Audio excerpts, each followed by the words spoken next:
Dictator మూవీతో మన ముందుకు రాబోతున్న బాలయ్య చేయబోయే 100వ చిత్రానికి సంబంధించి ఆసక్తికరమైన విషయాలు వినబడుతున్నాయి.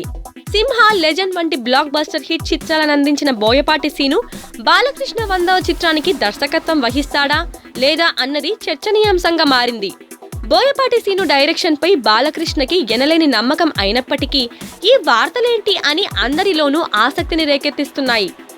వివరాల్లోకి వెళితే అల్లు అర్జున్, బోయపాటి సీను కాంబినేషన్ లో వస్తున్న సరైనోడు సినిమా షూటింగ్ చివరి దశలో ఉంది. అందుకోసమని బాలయ్యను బోయపాటి సీను 4 నెలలు గడువు అడిగాడని వినికిడి. ఈలోపు సరైనోడు సినిమా కంప్లీట్ చేసి మీ సినిమా ప్రీ ప్రొడక్షన్ వర్క్ స్టార్ట్ చేస్తానని బాలయ్యతో అన్నట్టుగా వార్తలు వినపడుతున్నాయి. బాలయ్య స్పందిస్తూ లెజెండ్ సినిమా నిర్మాతలతోని తన 100వ సినిమా చెయ్యాలని కాస్త గట్టిగానే చెప్పాడని, దానికి బోయపాటి సీను ససేమిరా అన్నాడని తెలుస్తుంది.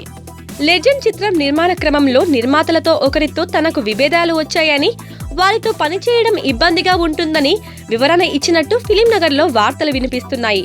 ఈ వ్యవహారం సద్దు మనగకుంటే వీరిద్దరి కాంబినేషన్ సినిమా కష్టమేనని నమ్మక తప్పడం లేదు.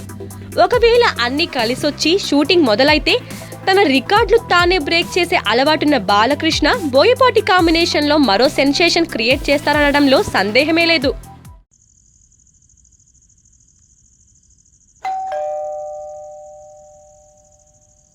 ఈ టైంలో ఎవరై ఉంటారు?